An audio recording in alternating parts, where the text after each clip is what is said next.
뉴스 매거진 7 2부 시작합니다. 청주국제공항에서 장거리 승객을 독점하기 위해 사조직을 만들어 다른 택시기사에게 폭력을 행사한 일당 6명에게 법원이 실형과 벌금형을 선고했습니다. 하지만 일부 기사들은 아직도 이런 폐해가 남아있다고 주장하고 있습니다. 박원 기자가 취재했습니다. 청주공항 택시 승강장입니다. 택시기사들끼리 승강이를 벌이더니 붉은 옷을 입은 기사를 넘어뜨리고 둘러쌉니다. 자신들의 단체에 속하지 않은 택시기사가 손님을 태우려 했다는 겁니다. 당시 경찰은 폭력 등을 행사한 택시기사 9명을 폭행과 업무방해 혐의로 입건했고 검찰은 이 가운데 7명을 재판에 넘겼습니다. 청주지방법원은 59살 A씨에게 징역 1년 4개월을, 49살 B씨에게는 징역 10개월을 선고했습니다. 또 범행의 가치가 담한 39살 C씨에게는 징역 10개월에 집행유예 2년을, 61살 D씨 등 3명에게는 벌금 300만 원과 400만 원 판결을 내렸습니다. 재판부는 소속 기사가 아니면 공항에서 영업을 못하게 했고 승차 거부와 바가지 요금 등으로 도시 이미지를 실추시켰다며 처벌 이유를 밝혔습니다. 하지만 일부 택시기사들은 아직도 무전기를 이용한 장거리 손님 독점 행위가 계속되고 있다고 말합니다. 지금은 코로나 때문에 안 오지만 외국 비행기가 오면 승객 합승, 호객, 말 안 들으면 욕하고 싸우고 이게 지금 한두 건이 아닙니다. 충청권 관문공항이라는 청주공항에서 벌어지고 있는 배타적인 택시 영업을 막을 수 있는 현실적인 대책이 필요한 시점입니다. CJB 뉴스 박원입니다. 충주시와 수자원공사의 상수도 요금 갈등이 출구를 찾지 못하고 있습니다. 올해 말이면 밀린 물값이 100억 원을 훌쩍 넘고 연체로 인한 가산금이 3억 원에 달하는데요. 한 벌씩 물러나 상생을 고민할 때가 아닌가 싶습니다. 신규식 기자의 보도입니다. 충주시 의회가 정수구입비, 다시 말해 수자원공사에 지불하는 상수도 예산을 전액 삭감한 것은 지난 2018년 12월. 이후 1년 8개월 동안 충주시는 상수도 요금을 내지 않았습니다. 올 연말이면 밀린 물값이 110억 원에다 연체로 인한 가산요금도 3억 원을 넘어섭니다. 수도 요금을 다 거들여서 저희가 지금 특별하게 금고에다 보관을 하고 있는 상태거든요. 다만 시의회에서 그거를 승인을 안 내주니까 연체금이 3% 정도 계속 발생되고 있는 시점이거든요. 분쟁은 충주댐으로 인해 지역사회가 감당하는 희생과 고통에 비해서 보상은 턱없이 부족하고 무성의한 데서 시작됐습니다. 댐 건설 이후 지역 경제는 실이 열이고 백이었는데 이 지경이라면 물값이라도 깎아달라는 겁니다. 수자원공사에서 충주 시민을 설득할 수 있는 그런 명분을 좀 저희한테 좀 주셨으면 좋겠어요. 그렇게 됐을 때 저희도 이제 그 정수비 삭감한 걸 좀 풀고 예산 승인을 해서 같이 상생할 수 있는 방법을 모색할 수 있을 것 같습니다. 해를 또 넘기더라도 명분 없는 퇴로를 고민할 여지가 없다는 얘기입니다. 하지만 수자원공사 측은 특정 지역만 요금을 낮추는 것은 절대 불가하다는 원칙에서 반걸음도 물러서지 않고 있습니다. 물가 산정 심의위원회에서 작년도 대비해서 몇 프로를 좀 올려야 되겠다 그래서 걔는 이제 심의를 해놓은 거거든요. 그러면 그거를 갖다가 그전에 이제 기재부에서 발표를 해요. 발표를 하면 그냥 그게 광역상수도 요금 단가가 전국적으로 다 똑같이 가는 거예요. 이런 가운데 지난해 말 합의한 상생협약과 충주댐 명소와 용역의 결과가 나오면 새로운 피해 보상과 상생의 단초가 될 것이란 전망에 점차 힘이 실리고 있습니다. CJB 뉴스 신규식입니다. 지난해 개장한 단양에 이어 괴산에도 공공승마장이 문을 열었습니다. 괴산군은 승마의 저변 확대를 통해 말 산업특구 선정에도 도전하기로 했습니다. 조용관 기자입니다. 충원대학교 말산업학과 학생들이 승마 훈련에 열중입니다. 평부와 구부, 속부, 기수의 요구에 따라 말들이 마장을 날렵하게 내달립니다.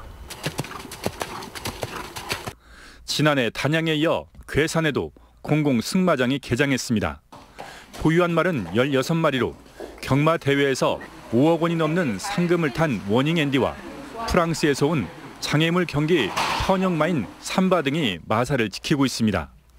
농림부의 지원으로 실내외 마장과 20마리를 수용할 수 있는 마사 등을 갖춘 괴산 공공승마장에서는 일반인과 학생, 장애인 등을 대상으로 한 휴양과 체험, 재활 프로그램이 진행됩니다. 전국 4년제 대학 중 처음으로 말산업학과를 신설한 중원대는 승마장 운영을 맡아 선수 육성과 함께 유소년 승마단과 동호회도 창단할 계획입니다. 가장 큰 신체적 효과로는 전신 운동이기 때문에 전신 근육 발달을 들 수가 있겠고요. 또 동물과 함께하는 유일무이한 종목이기 때문에 동물과 함께 교감하면서 운동할 수 있는 그런 정서적인 효과가 있는 괴산군은 이천과 여주, 화성 등에 이어 말산업 특구 지정에도 도전합니다.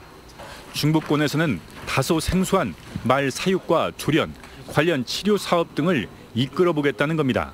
증평, 음성, 진천, 충주 등과 연계해서면 충분히 가능성이 있습니다. 최종 목적은 말 관련 산업이 목적입니다. 괴산 공공승마장은 보유마들의 조련 등을 거쳐 오는 9월부터 레슨과 체험 등 학생 승마 프로그램을 시작합니다.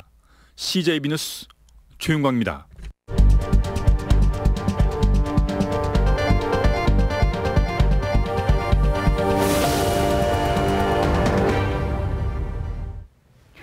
오늘의 뉴스 초점을 살펴보는 뉴스 브리핑 시간입니다. 보도국 김기수 기자 나와 있습니다. 네, 정부와 여당이 의대 정원을 늘리기로 논의하고 있죠. 네, 그렇습니다. 지난 23일 정부와 더불어민주당이 당정 협의회를 열었습니다. 여기에서 의과대학 정원을 확충하고 이 공공의대 설립 추진 방안을 확정했는데요. 2022학년도부터 10년간 의과대학 정원을 매년 400명씩 늘려서 총 4,000명을 늘리겠다는 겁니다. 네. 특히 지역 의료 환경이 열악하다는 점을 고려해서 이 4,000명 중에 3,000명을 지역 의료 인력으로 뽑겠다고 말했는데요. 또한 의사면허 취득 후에 10년 동안은 이 지방에서 일하도록 하겠다는 겁니다. 네, 자 의대 정원을 늘리는 거 이제 중요한 이유가 있습니다. 우리 충북 지역의 의대 정원 수가 전국 최하위 수준이라고요. 네, 맞습니다. 충북 지역의 의대 정원은 이 충북대에서 49명, 충주 건국대가 40명 이렇게 해서 총 89명에 불과한데요. 이 정원이 얼마나 적은 숫자냐면은 네. 인구가 비슷한 전북과 강원이랑 비교해 보면 알 수 있습니다. 이 전북의 경우에는 235명, 네. 강원은 267명인데요. 이 전북 인구가 180만이고 강원도는 153만입니다. 네. 근데 충북은 160만으로 딱 한가운데에 있다고 볼 수 있는데요. 네. 이 인구수 대비 의대 정원을 비교해 보면은 턱없이 부족한 상황입니다. 그래서 의대가 아예 없는 전남과 세종을 제외하면은 전국 최하위 수준인 겁니다. 그렇군요. 자, 이제 의대 정원 수가 이제 턱없이 부족하기 때문에 이게 지금 의료 서비스 부족으로도 이어지고 있는 상황이잖아요. 네, 그렇습니다. 이 의사 수를 보면 이 충북은 2,400여 명으로 전국 14위고요. 의료기관은 1,700여 곳으로 전국 13위입니다. 의사 수도 적고 의료기관도 부족하다 보니까 이 도민들이 필요한 시기에 적절하게 진료를 받지 못할 수도 있다는 점입니다. 네. 그래서 시민단체는 물론이고요. 이 정치권에서도 도내 의료 환경 개선이 필요하다고 입을 모으는 이유가 바로 여기에 있는 겁니다. 네. 자, 그러면 이제 의대 정원을 어느 지역에 얼마나 이제 올릴 것인지 이거가 또 관건이 될 것 같은데 아마 이제 다른 지역에서도 그 정원 배분을 놓고 굉장히 치열한 경쟁을 벌이고 있을 것 같습니다. 어떻습니까? 네, 맞습니다. 잘 지적해 주셨는데요. 이제 앞서 전남 지역은 의대가 아예 없다고 말씀을 드렸죠. 네. 그래서 전남에서는 아예 의대를 유치하겠다면서 나서고 있는 분위기고요. 배분되는 정원 중 100명 이상을 받아서 동부와 서부로 나누겠다는 계획을 가지고 있습니다. 네. 또 경남에서도 창원 의대를 신설할 명분이 생겼다고 말하고 있고요. 울산도 최대 60명까지 늘리겠다고 유치 경쟁에 뛰어든 상황입니다. 네, 그러면 우리 충청북도 어떻게 좀 대처를 하고 있습니까? 일단 현재 의대 정원인 89명에서 최대 220명까지는 받아내겠다는 것이 목표입니다. 이 충북대 의대를 기존 49명에서 80명으로 충주 건국대도 기존 40명에서 80명으로 늘리고요. 네. 또 오송의 의과학자 등 60여 명을 추가로 가져오겠다는 방침입니다. 일단 충북대와 건국대 의대 정원을 늘리는 것은 크게 어렵지는 않아 보입니다. 이 정치권에서 나온 이야기를 종합해 보면은 의대 정원이 50명이 넘지 않은 과소의대에 우선권을 주자는 말이 나오고 있습니다. 네. 충북은 두 곳의 의대 모두 과소의대에 속하기 때문에 우선권을 받을 수 있는 건데요. 하지만 이 지역 배분 차원에서 과소의대 우선 배분만 받을 경우가 문제가 되는데 네. 이 앞서 강원도 같은 경우에는 267명의 의대 정원이 있다고 말씀드렸죠. 네. 강원도 지역에도 과소의대가 또 두 곳이 있습니다. 이곳에 정원이 똑같이 배분이 되면은 강원도의 의대 정원은 300명을 넘어가게 되면서 네. 이 형평성 문제가 또 나올 수 있습니다. 그래서 이 공정하게 배분하려면 이 의과학자와 전문 분야에서 배정받아야 한다는 것이 이 충북도의 생각입니다. 네. 자, 그런데 이 의대 정원을 늘리는 것에 반대 목소리도 있다고 해요. 네, 그렇습니다. 이 대한의사협회가 좀 반발하고 나섰는데요. 의사협회 측은 지역의 의료 인력이 부족한 것은 이 보건의료 정책의 문제라고 주장하고 있습니다. 네. 또한 무분별하게 의사 인력을 증원하게 되면은 의료비 폭증을 또 가져올 수 있고 의료의 질 또한 저하시킬 수 있다고 말하고 있습니다. 다시 말해서 무조건 의사의 수를 늘리는 것이 단만은 아니라면서 이 총파업까지 불사하겠다는 입장입니다. 네, 그렇군요. 자, 그러면 의대 정원 확충 이게 언제쯤 확정이 될까요? 일단 교육부와 보건복지부가 논의를 거쳐서 결정이 되는데요. 네. 늦어도 올해 말까지는 관련 법령이 개정될 것으로 보입니다. 네, 오늘은 여기까지 듣겠습니다. 김기수 기자 수고하셨습니다.